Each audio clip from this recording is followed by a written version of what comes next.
Buenos días, mi nombre es César Hidalgo y yo soy profesor del MIT Media Lab, donde dirijo un grupo que se llama Macro Connections. Y en ese grupo hacemos dos cosas. Por un lado, hacemos invención, porque todos los grupos en el Media Lab tenemos que hacer invención. Y la invención que yo hago es tecnologías que nos ayudan a transformar datos en historias. ¿Ya? Hoy en día tenemos muchas empresas y organizaciones que recolectan grandes bases de datos. ¿Ya? Y en esa recopilación de datos, eventualmente tenemos información sobre los sistemas que esos datos describen. Pero transformar esa información o esos datos en historias es algo que es bastante difícil y nosotros hemos desarrollado muchas herramientas de visualización de datos para poder ayudar a hacer esa transformación. Pero hoy en día yo no les voy a hablar de mis herramientas de visualización de datos, sino que les voy a hablar un poquito más del trabajo académico que yo también realizo. ¿Ya? Y este es un trabajo académico en el cual estudiamos la evolución de nuestra sociedad y de nuestra economía en su capacidad de procesar y crear información. ¿Ya?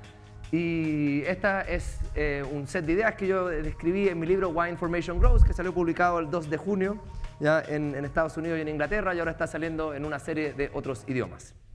¿Ya? Y para motivar un poco la historia, ¿ya? Lo que les voy a contar es que eventualmente la información en el universo es un poquito escasa o rara. ¿Ya?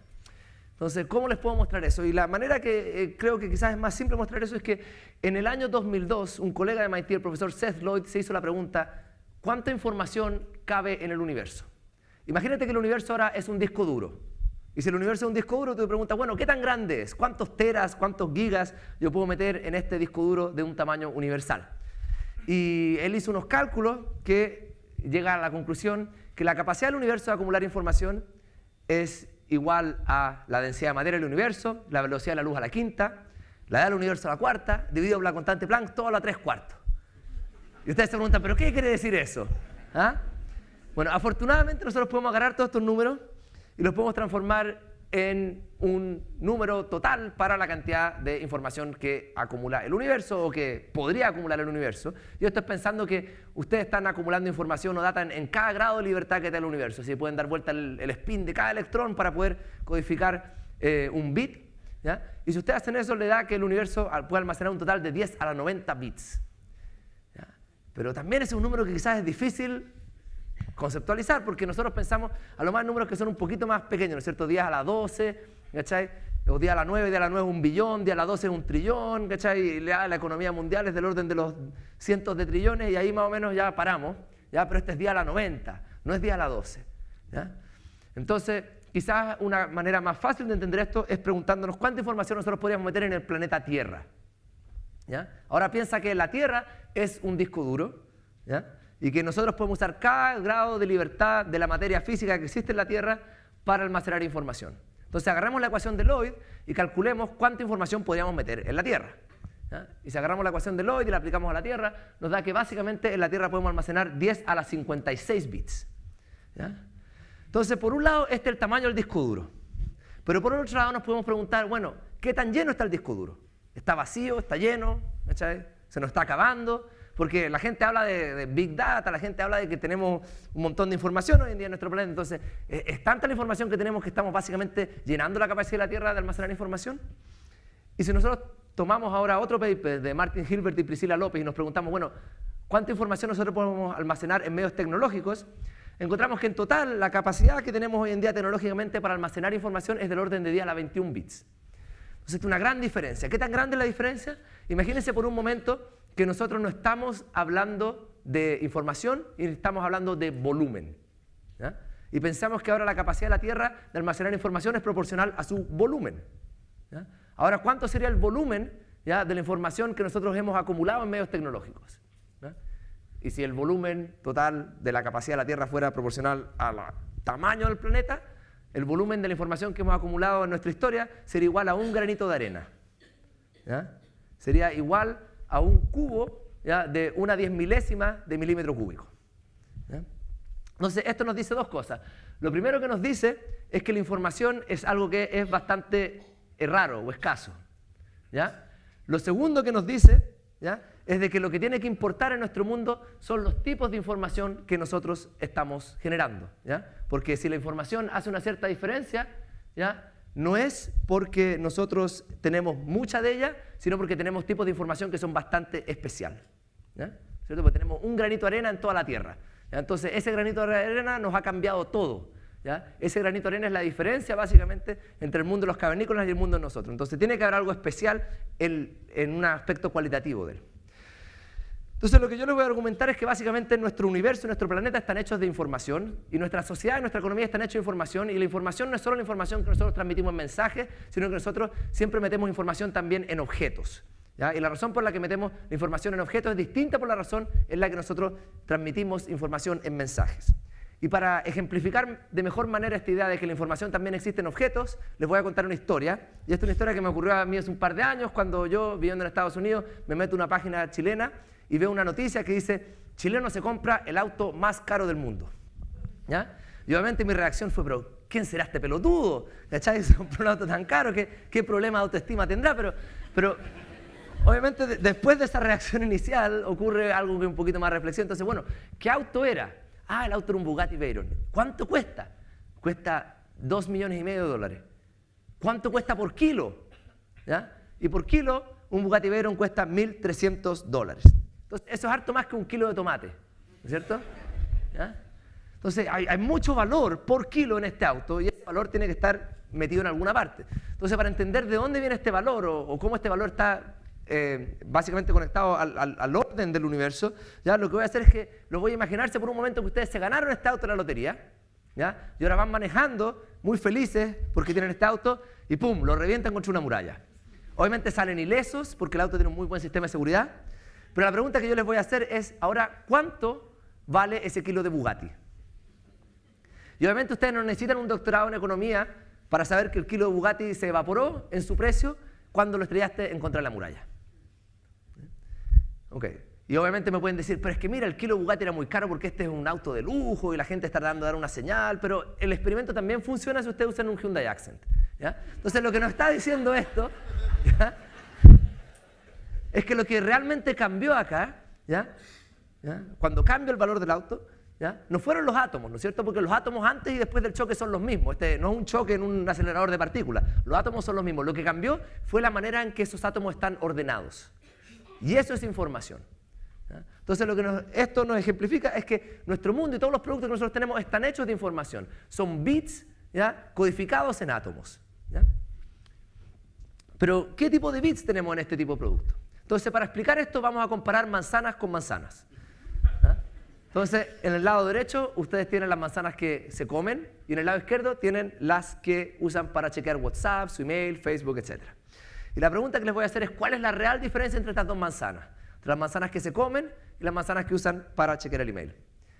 Y la diferencia, quizás ustedes podrían decir el precio, el material, pero incluso la complejidad, pero yo fácilmente puedo argumentar que la manzana biológica tiene una complejidad mucho mayor que la manzana que ustedes usan para hablar por teléfono y mandar emails, porque hay mecanismos moleculares dentro de la manzana biológica que son mucho más sofisticados que cualquier cosa que ha sido diseñada en Silicon Valley hasta este momento.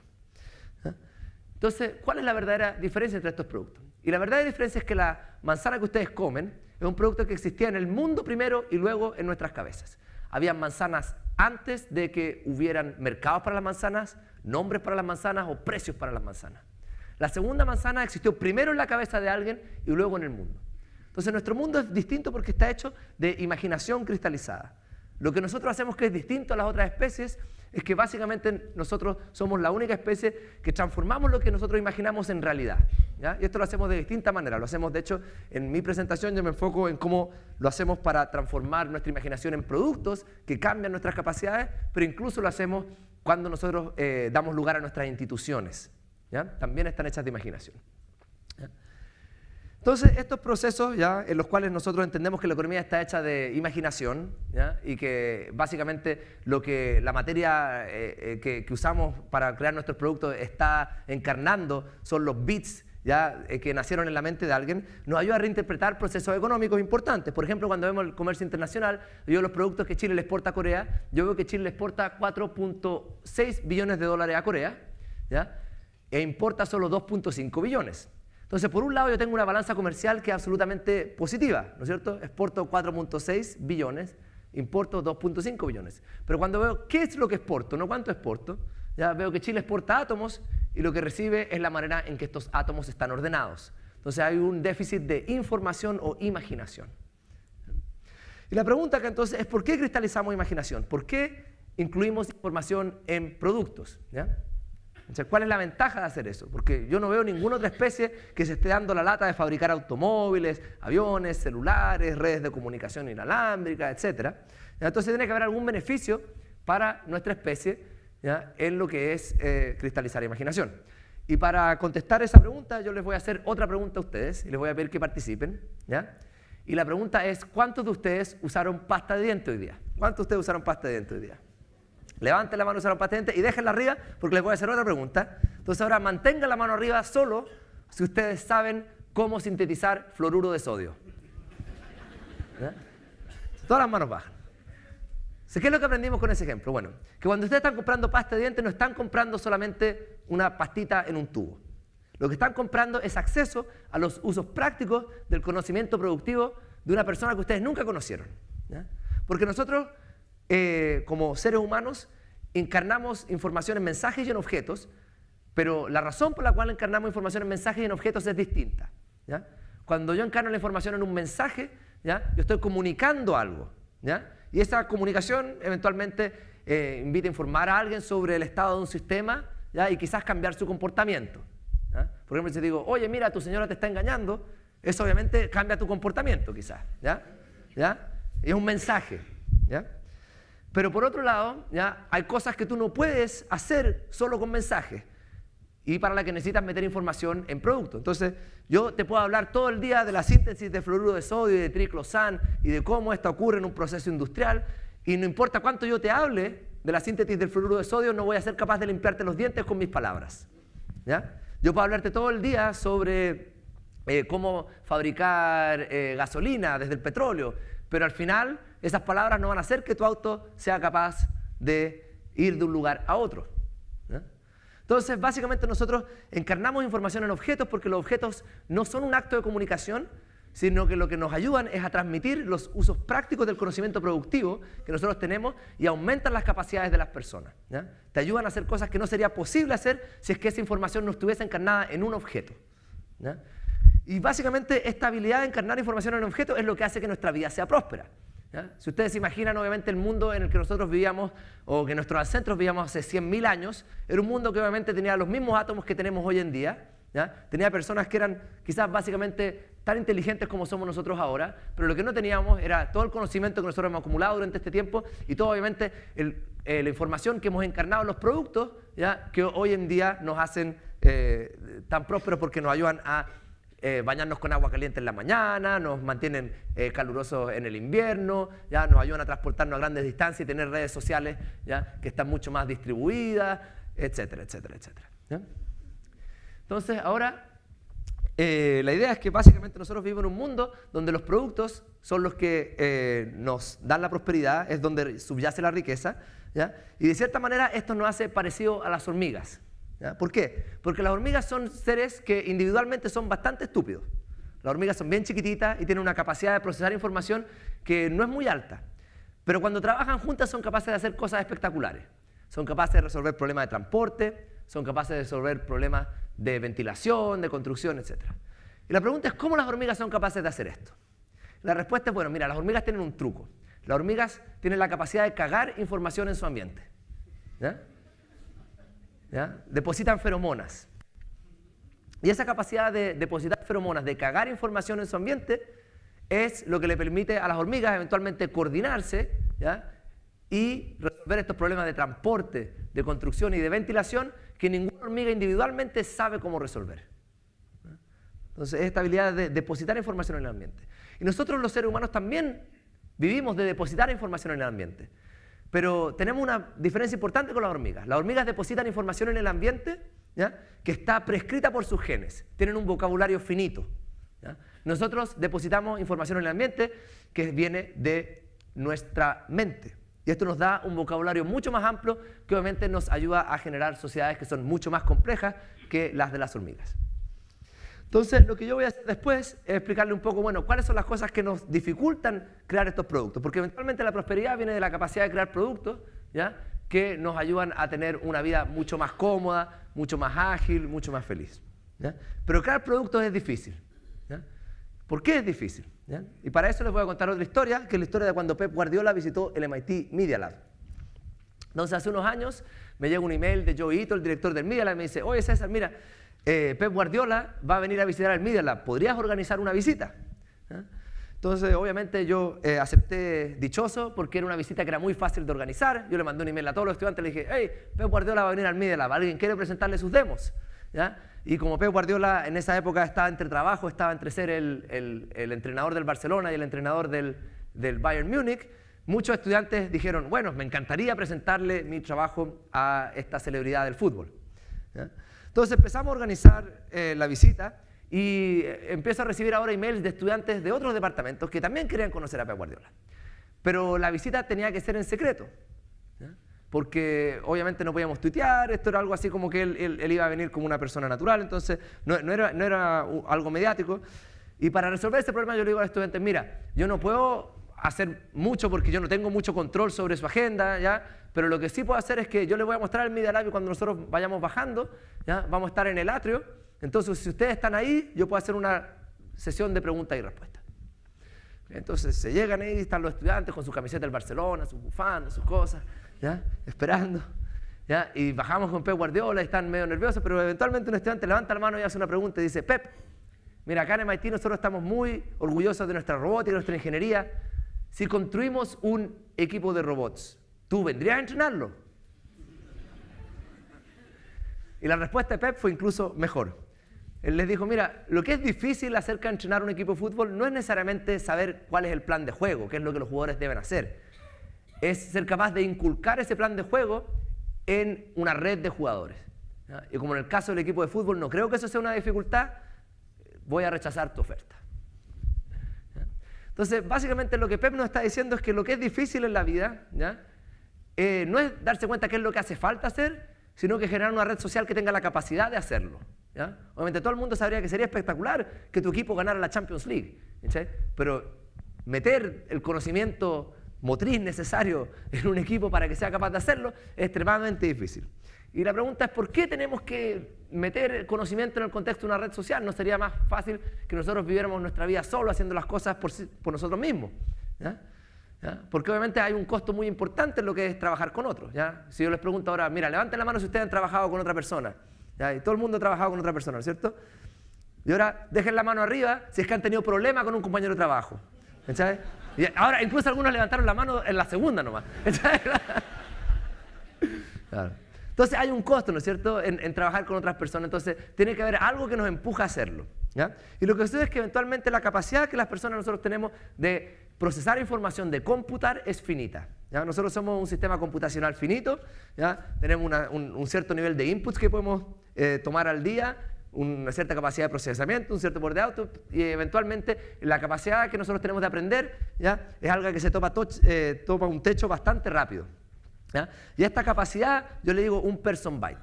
Entonces imagínense por un momento que nosotros tenemos personas y las personas tienen una cierta capacidad de cómputo y obviamente hay unas personas que quizás son un poquito más talentosas que otras, pero esas diferencias de talento entre personas son básicamente muy pequeñas comparadas con la cantidad de conocimiento que nosotros hemos acumulado como una especie. ¿Ya? Entonces nosotros tenemos un mundo en el que en un momento, ¿ya?, como las especies más primitivas, podemos quizás aprender todo lo que se necesita aprender durante la vida de una persona. ¿Ya? Pero hay un momento en de que todo lo que nosotros necesitamos aprender para poder hacer cosas que son más complejas ya no cabe dentro de una persona. Es una cantidad de conocimiento que es mayor que un person byte. ¿Ya?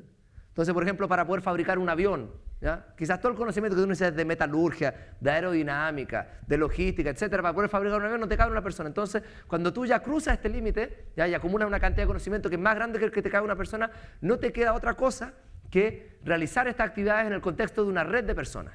Porque las redes de personas son el hardware donde nosotros acumulamos el conocimiento productivo que nos ayuda a crear los productos y eventualmente a hacer crecer la información en el universo. ¿Sí?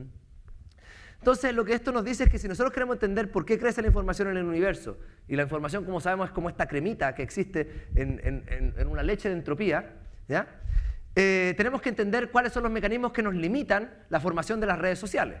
Porque eventualmente en una sociedad que no eres capaz de formar redes sociales de manera efectiva, ¿ya?, no vas a ser capaz de formar las estructuras donde acumulas el conocimiento de manera colectiva. ¿Ya? Entonces, veamos cuáles son los distintos mecanismos que la gente usa para explicar la creación de las redes sociales. ¿Ya? Y una de las primeras teorías que empieza a hablar de esto es una teoría que fue avanzada por Ronald Coase. En esa época Ronald Coase era un estudiante de leyes en LSE, y esto en los años 30 en Inglaterra, justo después de la Gran Depresión. Y Coase en ese momento va a un seminario en el Departamento de Comercio y escucha una frase de su profe en el Departamento de Comercio que le queda dando vueltas y le molesta, ¿ya? Esto, de hecho, es lo que él cuenta en su paper de la aceptación del premio Nobel. Y esta frase era, mira, el sistema económico normal se las arregla a sí mismo. Normal economic system works itself out. Y esta frase como súper neoliberal, que eventualmente como que la economía se las arreglaba sola porque se coordinaba a través del sistema de precios. ¿Ya? ¿Y qué es lo que pasa? Que a Coase esta frase le queda dando vuelta. ¿Por qué? Porque dice, mira, yo vivo en los años 30, ¿ya? Justo después de la Gran Depresión, es un tipo de 24 años en esa época más o menos, ¿ya?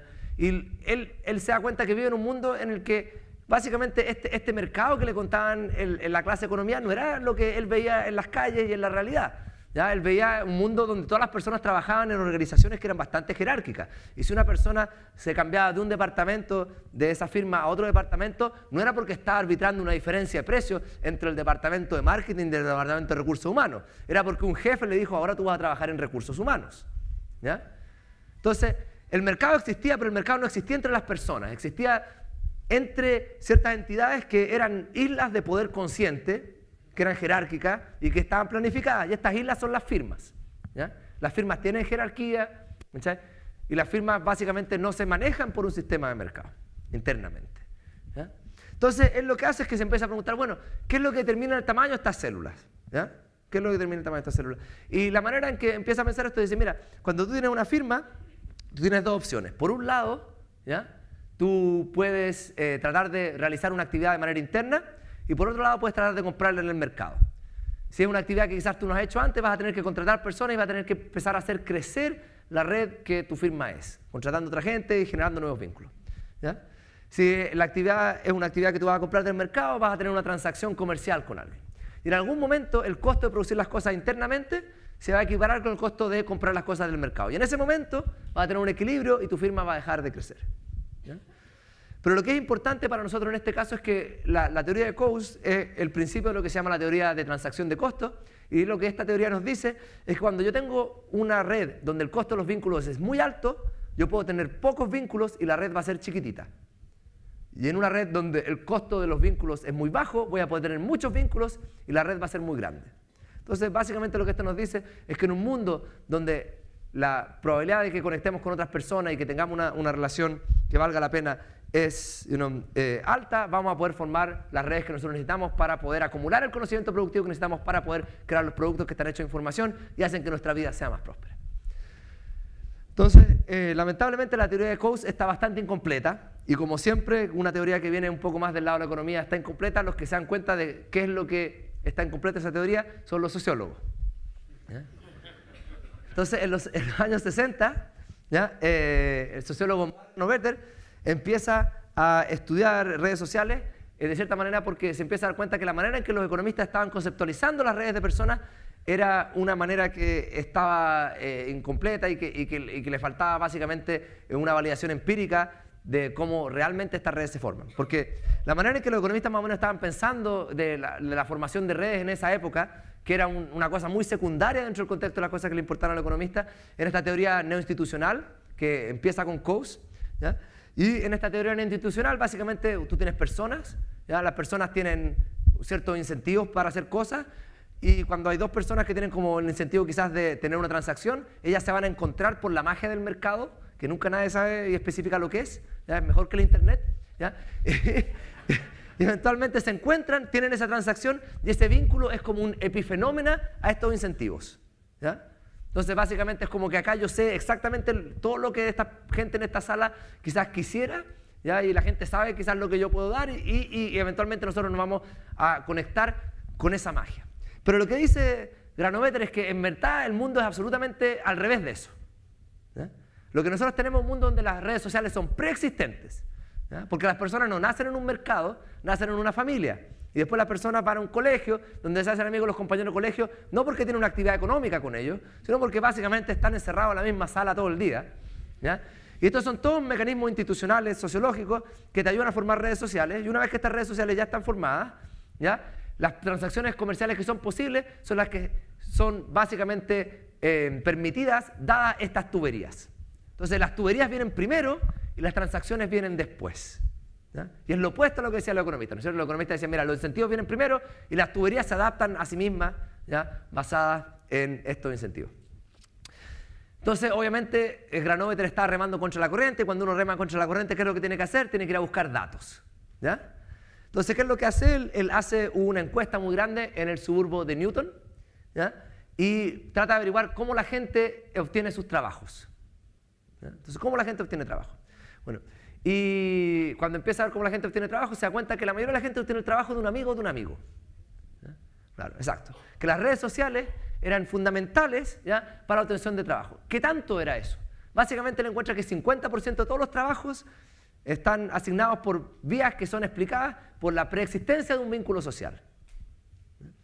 Y después de que Granovetter publica sus resultados, estos se han replicado miles de veces, ya en distintos países, con distintos grupos étnicos, etc. Y no importa el país que tú mires, no importa el grupo étnico que tú mires, entre el 40 y el 60% de todos los trabajos siempre están asignados por una red social. De hecho, lo que es para mí sorprendente esto es que incluso esto fue algo que la Internet ni siquiera cambió, ¿ya? Uno podría pensar que quizás con la Internet ahora sí tenías como algo más como un mercado que era mejor que la página del diario, ¿ya? Que era lo que antes era el mercado básicamente, ya entre desconocidos, ¿ya? Y de hecho firmas como Deloitte, que más o menos el 50% de todas las personas vienen de un referral, ¿ya? Son firmas que tienen una política explícita de no contratar más del 50% de personas que vengan de referral, ¿ya? Porque las redes sociales son tan poderosas. ¿Y por qué son tan poderosas las redes sociales? ¿Ya? Bueno, porque las redes sociales también encarnan algo. Así como ese Bugatti que yo les presenté en un principio encarnaba información, ¿ya? Y como las personas encarnan computación y las redes de personas encarnan computación, los vínculos sociales encarnan confianza. ¿Qué es lo que es la confianza? Bueno, la confianza, de acuerdo a Granovetter, ¿ya? Es cuando tú tienes una relación con una persona, ¿ya? Y esa persona no te traiciona cuando tiene incentivo de traicionarte, ¿ya? Porque si la persona no te traiciona y no tiene incentivo de traicionarte, bueno, está actuando por su interés, pero si la persona tiene un incentivo de traicionarte y no te traiciona, ¿ya? Yo tengo un incentivo quizás de excluir a mi amigo del trato, ¿cachai? Y llevarme la plata yo, o tengo un incentivo, ¿cachai? De ser desleal a mi mujer porque hay una mujer que es muy atractiva, ¿cachai? En ese caso, si yo no lo hago, si voy en contra como de autointerés por preservar el vínculo, ¿ya? Es que, por así decirlo, tú tienes una relación de confianza, ¿ya? Esta es una de las definiciones, hay más definiciones de confianza. Pero la idea básica acá es que las redes sociales encarnan, ¿ya? Lo que es la confianza, ¿ya? Entonces, personas como Fukuyama se empiezan a dar cuenta que distintas sociedades tienen distintos niveles de confianza, ¿ya? Y la confianza es una palabra que es un poquito complicada porque hay que separar entre varias cosas, ¿ya? Una es la confianza interpersonal y otra es la confianza, por ejemplo, en los sistemas, ¿ya? Usted confía en el gobierno, confía en la policía, ¿ya? ¿Ya? Y otra es la confianza en personas que tú conoces, ¿no es cierto? Y otra es la confianza entre extraños, ¿ya? Pero hay países que difieren en eso y obviamente los países que difieren en eso van a diferir en su capacidad de formar redes, ¿ya? Porque los países que yo tengo bajos niveles de confianza, ¿qué es lo que pasa? Que formar vínculos es muy costoso, ¿ya?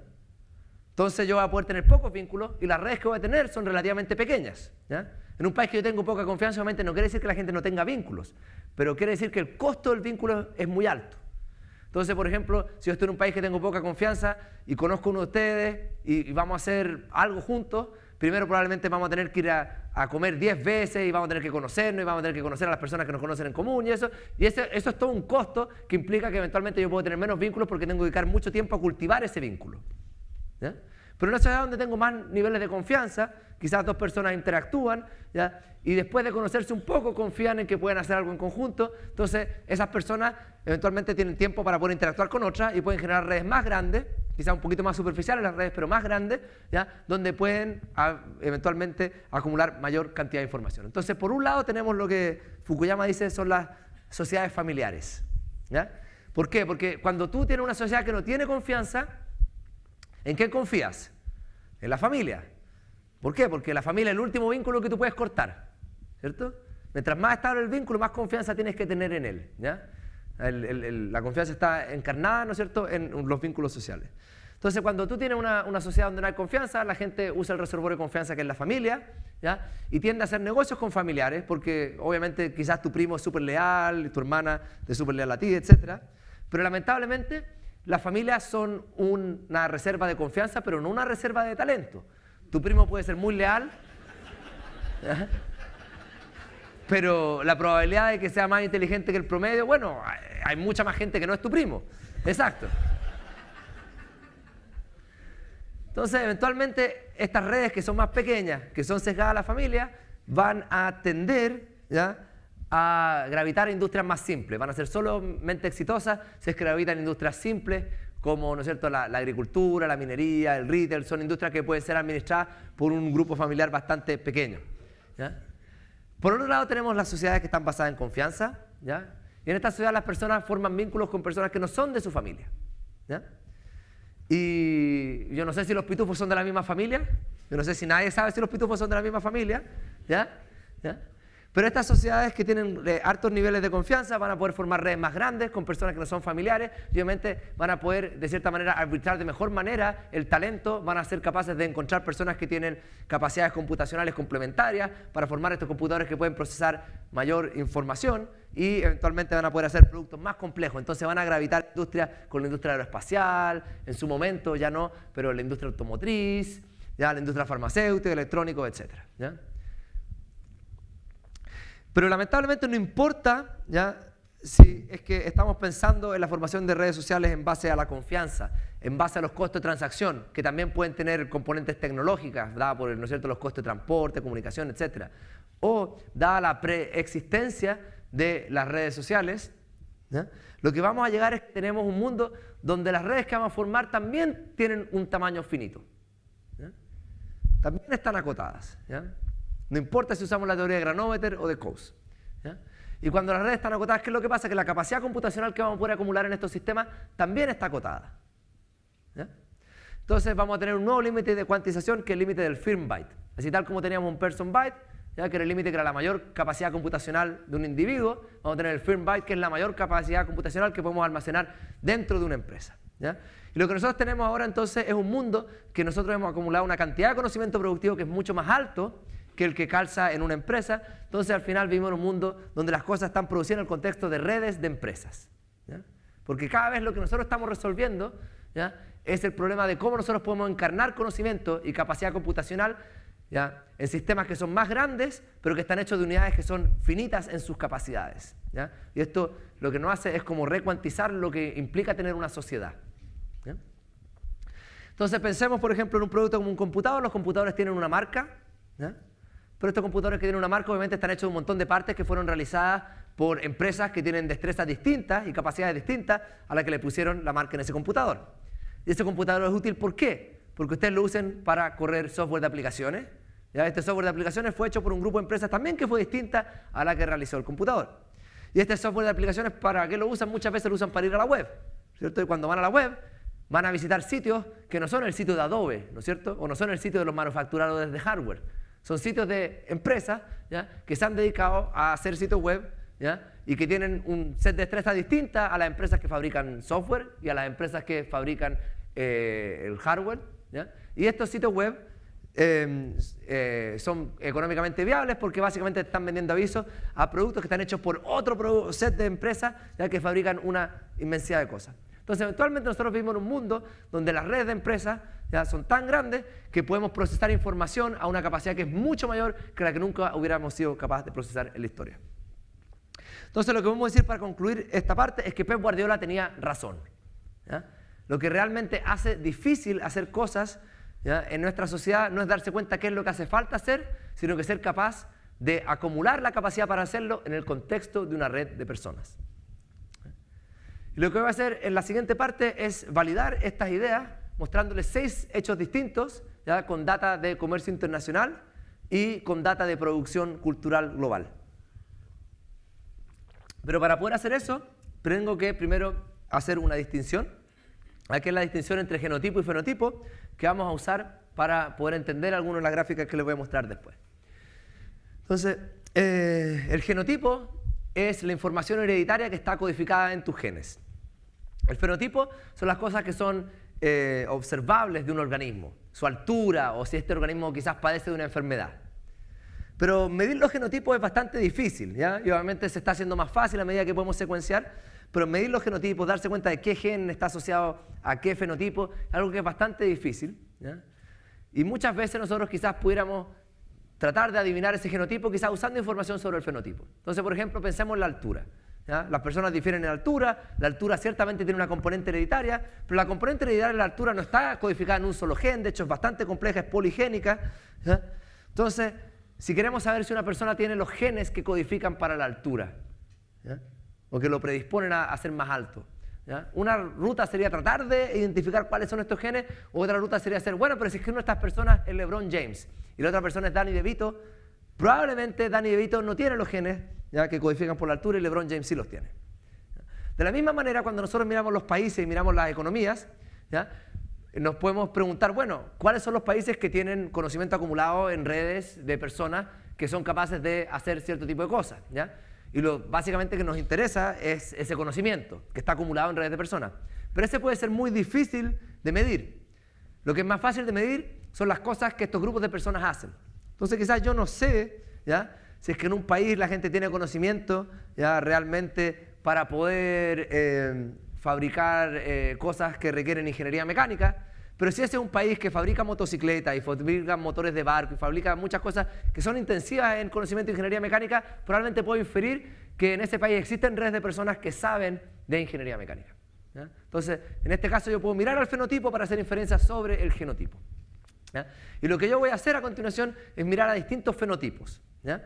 Y estos fenotipos, en el caso de la economía, son los productos que los países hacen o las industrias que se ubican en las ciudades, ¿ya? Y el primero de los 6 hechos que les voy a mostrar es de que las economías son anidadas, ¿ya? El anidamiento es una estructura, ¿ya? Que se puede ver en esta gráfica y que básicamente representan lo siguiente. Acá en cada una de estas gráficas, cada puntito me está diciendo si es que una industria está presente en una ciudad o si es que un país exporta un producto. Si el puntito es negro, quiere decir que sí, que ese país exporta ese producto o que esa industria está presente en esa municipalidad. Si es que el puntito es blanco, quiere decir que no, que ese país no exporta ese producto de manera significativa o que esa industria no está presente en esa municipalidad. Ahora estas matrices sí no están ordenadas de manera aleatoria, ¿ya? Arriba yo puse a las municipalidades más diversas y a los países más diversos, los que exportan la mayor cantidad de productos o los que tienen la mayor cantidad de industrias presentes en ellas. A la izquierda puse las industrias que están presentes en la mayor cantidad de lugares o los productos que son exportados por la mayor cantidad de países. Y cuando yo ordeno las matrices de esta manera, ¿qué es lo que pasa? Que la matriz tiene una forma media triangular. Y lo que me dice es que los lugares que, por así decirlo, tienen pocas industrias presentes, tienen subconjuntos de las industrias que están presentes en los lugares que tienen más industrias presentes, y tienen subconjuntos de los lugares que tienen más industrias presentes, ¿ya? Entonces, a medida que yo voy yendo de lugares que tienen redes pequeñas, tienen una capacidad de formar redes que es más pequeña, a lugares que tienen una capacidad de formar redes que es más grande, ¿ya? Yo básicamente soy capaz de producir todo lo que producía en ese primer lugar, más otras cosas, ¿ya? Un proceso de diversificación más que un proceso de especialización, ¿ya? Y a medida que vamos teniendo redes más grandes, vamos siendo más diversos y haciendo cosas que son más difíciles de hacer. El segundo hecho es que las economías aprenden, ¿ya? Y aprenden de una manera que está sesgada a aprender cosas que son similares a las cuales ya saben hacer, ¿ya? Esto es igual que las personas, ¿no es cierto? Una persona quizás le es más fácil aprender italiano si es que sabe español que si es que sabe sueco, ¿ya? Porque hay un sesgo, ¿ya? En todos los sistemas que aprender cosas si es que estas son similares a las cosas que ya saben, ¿ya? Requieren menos entrenamiento, ¿ya? Entonces, ¿cómo podemos ver un ejemplo de esto? Y para ver ese ejemplo voy a mostrarles data del Observatorio de Complejidad Económica, que ya va en su tercera encarnación, y esta es una herramienta que hace disponible data de comercio internacional para todo el mundo. Es un poco las herramientas que les conté al principio. Y lo que tenemos acá son las exportaciones de Chile en el año 1979.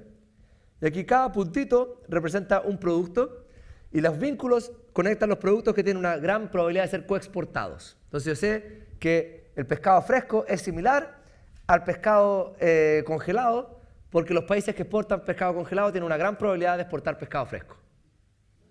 ¿Okay? Pero acá también veo que Chile en el año 79 no exporta pescado fresco, exporta solo pescado congelado, ¿ya? Pero el pescado fresco está conectado a 3 productos que Chile sí exporta, que son los que están pintados, ¿no es cierto? Pescado preservado, crustáceos y moluscos y pescado congelado. Entonces yo quizás podría adivinar que en el futuro Chile va a ser capaz de exportar pescado fresco. Ahora, si me voy a otra parte del espacio de producto, por ejemplo por acá, y veo aisladores eléctricos o sistemas de poleas o válvulas, estos son productos que no están conectados a productos que Chile exporta, ¿no es cierto? ¿No? Y eventualmente yo pensaría que Chile probablemente no va a saltar esos productos en el futuro, ¿ya? Entonces, lo que yo tengo es un sistema donde los países tienen un patrón de especialización, ¿ya? En este caso, que está sesgado una cierta parte del espacio de producto, y a medida que se van a diversificar a productos que le van quedando cerca en este espacio, ¿ya? Entonces, Chile está en este espacio de producto donde tiene, ¿no es cierto?, en esta época los peces, después tiene fruta, pero por ejemplo Chile no exporta en esa época muchos vegetales, no exporta jugo de fruta de manera significativa, ni fruta preparada, exporta solo fruta preservada, pero son productos que le quedan cerca y que probablemente va a exportar en el futuro. Entonces ahora veamos cómo se ve Chile en el año 1996, que es el futuro de 1979, obviamente, ¿ya? Y veo que ahora Chile exporta todos los productos en el clúster de peces, ¿no es cierto? Está el pescado fresco, ahora Chile exporta, y acá también exporta los jugos vegetales, etc. ¿Ya? De hecho, me acuerdo hace unos años el presidente Piñera visitó el Media Lab y teníamos un demo más antiguo de esto, y le mostramos el demo y le decíamos, no, entonces con esto podemos predecir qué es lo que los países van a hacer en el futuro. Y me dice, bueno, entonces, ¿qué es lo que va a hacer Chile? ¿Sí? Entonces le digo, yo no sé, pero podemos verlo, pues veamos, ¿ya? Entonces veamos y digo, mira, por acá, a ver, acá hay como un puntito que nos queda cerca, entonces me voy por acá y sale este puntito de acá que dice, mira, contenedores de plástico, y esto está en el clúster, ¿no es cierto?, de lo que serían todos los alimentos procesados, entonces todos contenedores de plástico para alimentos procesados. ¿Ya? Y me queda mirando porque probablemente él quería algo así como que le dijera como cohetes o algo así más espectacular, ¿ya? Pero este miércoles doy una charla en el espacio Riesgo para un evento de Oracle, ¿ya? Y cuando voy saliendo, en el galpón de al lado hay una gran feria expo, ¿ya?, de los industriales del empacamiento de comida, de paquetes de comida. Entonces, el segundo hecho estilizado es que las economías aprenden, ¿ya?, y porque son sistemas computacionales y van aprendiendo de una manera que es sesgada a hacer productos que son similares a los que ya saben hacer. ¿Cuál es el tercer hecho? El tercer hecho ahora se asocia a lo que es el crecimiento económico, y el crecimiento económico es una teoría que va bastante vieja y que parte con Adam Smith, donde Adam Smith conceptualiza el crecimiento económico como la acumulación de capital vis a vis trabajo, ¿ya? Y eventualmente estas teorías se matematizan en los años 50 por un tipo como Robert Solow, ¿ya? Y cuando estas teorías se matematizan y las comparan con los datos, se empiezan a dar cuenta que lo que predice la teoría, ¿ya?, y lo que muestra la data no es exactamente lo mismo, y hay un gran gap, hay una brecha entre lo que predice la teoría y lo que muestran los datos, ¿ya? Entonces hay mucha gente que después empieza a trabajar en encontrar factores que ayuden a cerrar esa brecha, ¿ya? Por ejemplo, personas como Paul Romer y Greg Mankiw empiezan a decir, bueno, es que en verdad, mira, no es solamente capital y trabajo, sino que existe el capital humano, la gente tiene que aprender, ¿ya?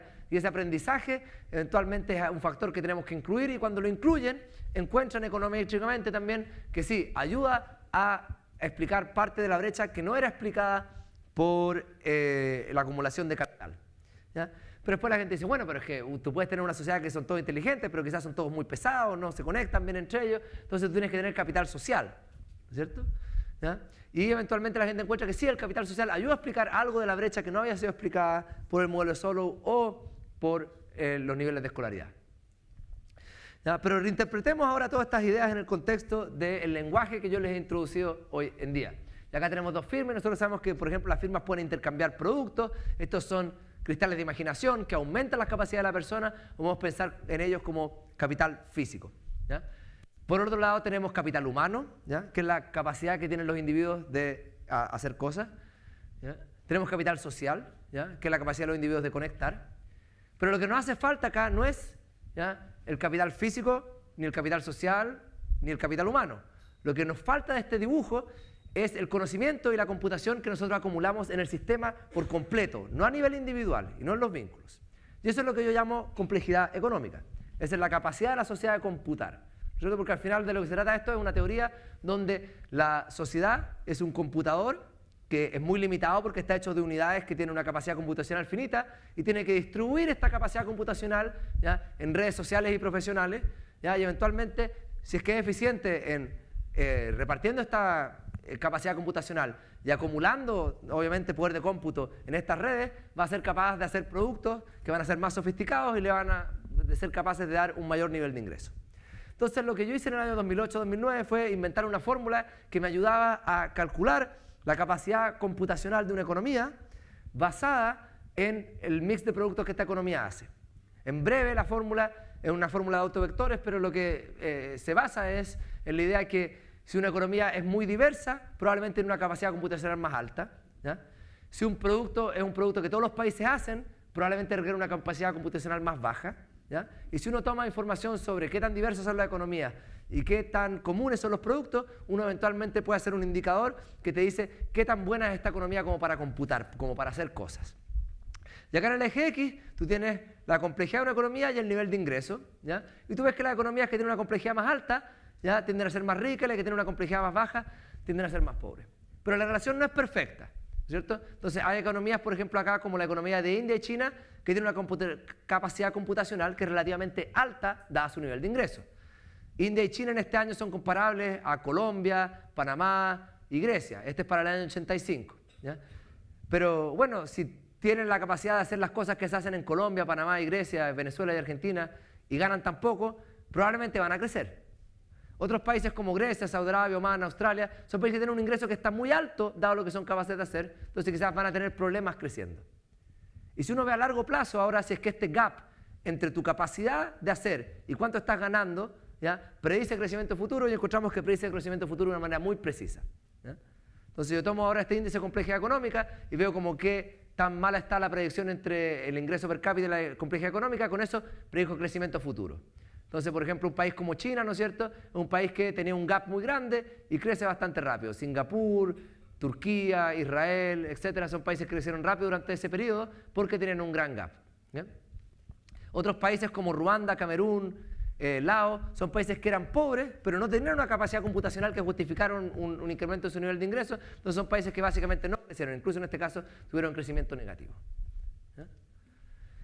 El cuarto hecho estilizado se refiere a la desigualdad. Entonces ahora, si yo sé el mix de productos que los países hacen, yo también puedo predecir de manera bastante precisa cuáles son sus niveles de desigualdad, ¿ya? Y hay, de hecho, ciertas teorías que nosotros podemos usar para poder entender esta relación, ¿ya? Esta relación acá yo se la estoy mostrando desde un punto de vista bivariado, porque es mucho más fácil mostrar relaciones bivariadas en una presentación, sobre todo a un público general. Pero cuando yo estoy hablando de que la complejidad económica predice los niveles de desigualdad de un país, estoy diciendo que la complejidad económica predice los niveles de desigualdad de un país de una manera que es mucho más robusta y mucho más fuerte que usar información sobre las instituciones de ese país, sobre su nivel de educación o sobre su nivel de ingreso, ¿okay? Entonces este es un hecho estilizado que es robusto a la inclusión de la mayoría de los otros factores que ustedes podrían pensar que explican la desigualdad. Y nosotros tomamos, por ejemplo, dos países como Chile y Malasia, que son países que tienen el mismo nivel de ingreso, la misma tasa de escolaridad, ¿sabes? Y encontramos que Chile tiene un nivel de desigualdad que es mucho más alto que el de Malasia, y eso lo explica en parte el hecho de que la estructura productiva de Chile es muy distinta a la estructura productiva de Malasia, ¿ya? Y si quieren después la ronda de preguntas, yo les cuento la teoría de por qué la estructura productiva de un país debería cambiar su nivel de desigualdad, ¿ya? Y los últimos dos hechos estilizados que les voy a mostrar no tienen que ver con data de productos, sino que tienen que ver con data de producción cultural, porque como ustedes se pueden imaginar, ¿ya?, yo he estado mirando data de países y productos e industrias por un montón de tiempo, y uno se aburre cuando está haciendo mucho tiempo lo mismo. Entonces, en algún momento, yo antes de escribir el libro daba muchas veces estas charlas sobre la complejidad económica, el espacio de productos, y las preguntas eran siempre las mismas. Me preguntan, oye, pero ¿qué pasa con el sector de servicios y los bancos y los hoteles? Y esa pregunta nunca me gustó porque todo el mundo me la hacía, entonces no era creativa, ¿ya? Y no había ninguna razón por la que podríamos creer que las cosas que yo describía en el contexto de productos no aplicaban cuando uno tenía data de servicio. Era una limitación más de los datos como algo que nos iba a llevar a entender un set de cosas que no estábamos entendiendo, ¿ya?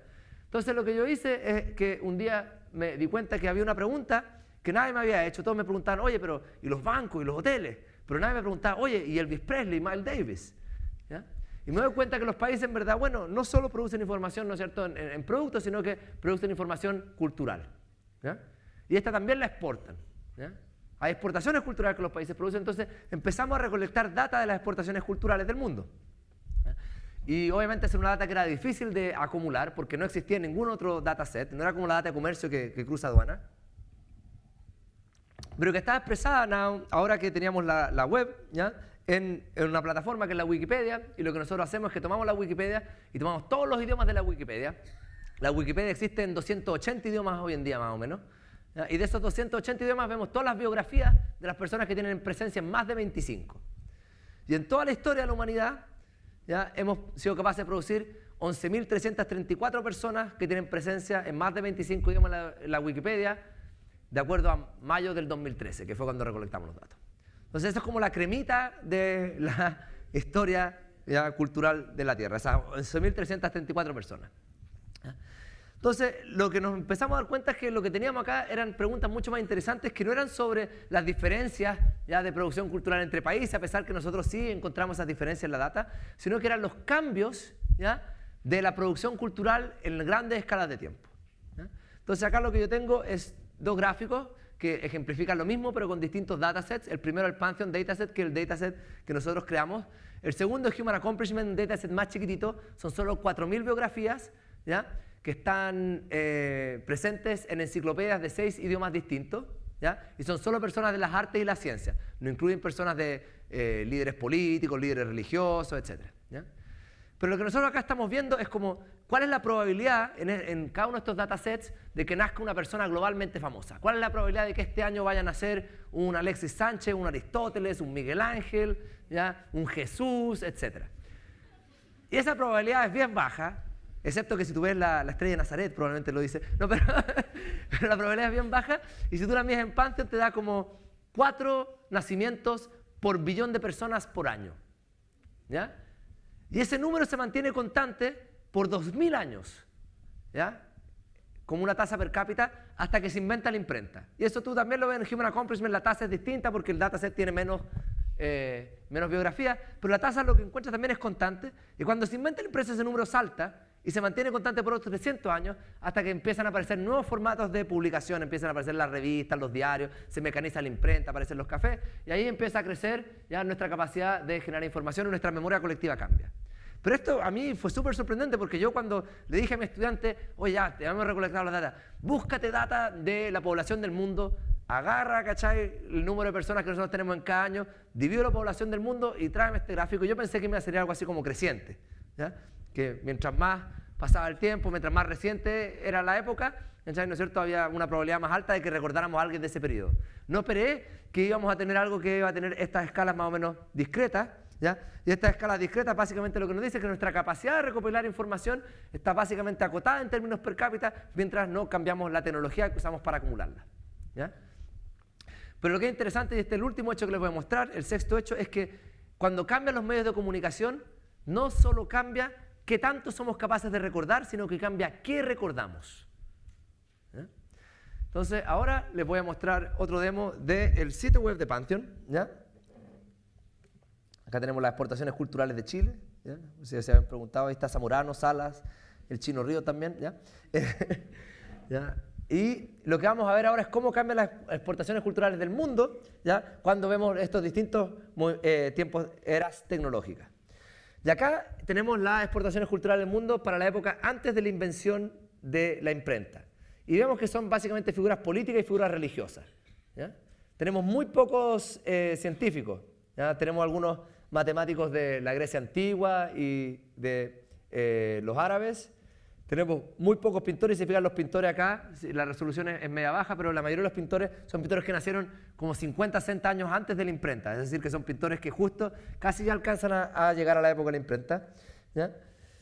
Y tenemos un mundo básicamente donde la historia estaba reservada para las élites políticas y religiosas. La única manera casi de entrar a la historia en esa época era invadir el país de al lado, ¿ya?, o hacerte profeta, ¿ya? Era un mundo oral, básicamente. Pero después entra la imprenta, y cuando entra la imprenta ocurren un montón de cambios. Y si ustedes están interesados en la historia como los cambios que genera la imprenta, hay un libro maravilloso de Elizabeth Einstein que se llama The Printing Press as an Agent of Change, donde documenta todos los cambios que la imprenta causa durante el tiempo.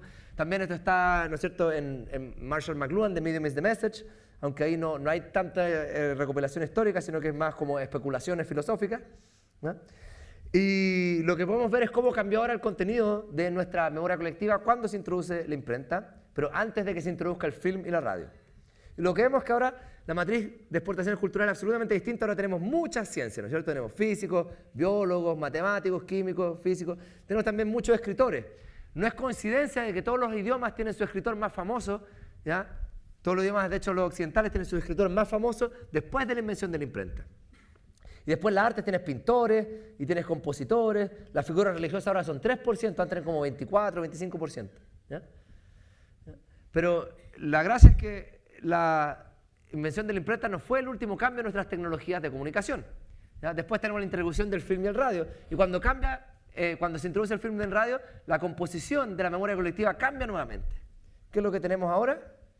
Tenemos un mundo donde las artes cambian y ahora son actores, músicos y cantantes. ¿Se fijan? ¿Se acuerdan de antes que teníamos, ¿no es cierto?, pintores y compositores, ¿ya? En la época de la imprenta. Ahora, en la época del film y la radio, tenemos actores, músicos y cantantes. Lo que pasa es que las artes ahora cambian, ¿ya? Y ahora las artes son acerca de la interpretación, son intérpretes, ¿ya? Antes la gente hablaba de la obra de Shakespeare, ahora hablan de la película de Brad Pitt, ¿no es cierto? Antes era el compositor, ahora es el intérprete, es el músico, el cantante, ¿ya? El que básicamente tiene fama global. ¿Por qué? Porque ahora tienes un medio que es finalmente capaz de grabar interpretaciones. Porque en el pasado, tú si escribías música en el siglo XVII, ¿ya? Tú nunca podías grabar una interpretación, solo podías grabar, ¿ya?, en las instrucciones, básicamente, que era la que se reproducían en la imprenta. Entonces cambia el mundo, pero el mundo sigue cambiando porque se introduce a mediados del siglo XX la televisión. La televisión es distinta al film, ¿ya? Porque en el film tú ves cosas que quizás las personas empezaron a escribir y a filmar y a editar años atrás, ¿ya? El film no es simultáneo, pero la televisión tiene esa simultaneidad, ¿ya? Y dada esa simultaneidad, ¿ya?, lo que ocurre es que aparecen los deportistas globalmente famosos. Entonces, para los futbolistas, los tenistas, etc. Uno puede incluso argumentar de que esto es causal, porque existían actores, ¿no es cierto?, en la época de los griegos, existían actores en la época de Shakespeare, pero los actores nunca se hicieron globalmente famosos hasta que hubieron medios que fueron capaces de guardar información sobre esas interpretaciones, ¿ya? Y la interpretación de causalidad opuesta es bastante ridícula, que sería que los actores inventaron el film o que los futbolistas inventaron la tele, ¿ya? Claro.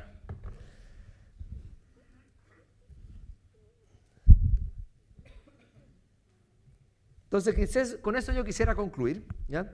Y para concluir voy a resumir un poco cuál es el mensaje central de toda esta historia, ¿ya? El mensaje central de toda esta historia es que nuestra sociedad básicamente es un computador distribuido y lo que nosotros hacemos es producir información que encarnamos en objetos y que encarnamos en mensajes. Pero producir información y encarnarla en objetos y en mensajes es difícil. ¿Por qué? Porque nosotros siempre tenemos que estar balanceando, ¿ya?, las fuerzas entre la cooperación y la competición, ¿ya? Y estas fuerzas las tenemos que balancear porque siempre estamos procesando información en el contexto de unidades que tienen una capacidad finita. Hace 3.500 millones de años, las unidades que procesaban información en la Tierra eran organismos unicelulares y competían entre ellos. Pero en algún momento, ¿ya?, fueron capaces de evolucionar a otro sistema en el cual fueron capaces de formar ahora organismos multicelulares. Y estos organismos multicelulares están formados de células que internamente cooperan, pero el organismo, ¿no es cierto?, compite. Si tus células adentro tuyo están compitiendo, probablemente tienes cáncer, ¿ya? O sea, las células internamente tienen que cooperar para que tú puedas competir. Pero eventualmente nosotros llegamos a un mundo donde también nos topamos con una capacidad finita de acumular computación y generar complejidad con los organismos multicelulares.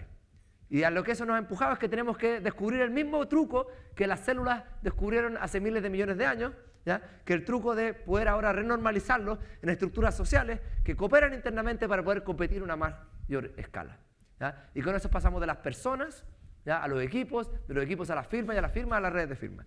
Y lo que nosotros hemos hecho para poder incrementar la capacidad computacional de nuestro planeta y hacer la información crecer es extender, ¿ya?, cada vez más, ¿ya?, los límites de la cooperación, ¿ya? Entonces, eventualmente lo que nosotros tenemos es un mundo donde el crecimiento de la información es difícil, porque el crecimiento de la información siempre va a ser difícil porque va en contra de la segunda ley de la termodinámica. El universo es hostil al orden, ¿ya?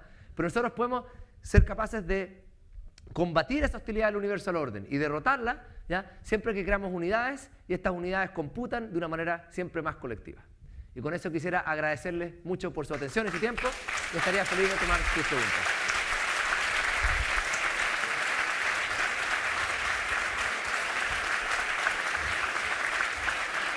Gracias.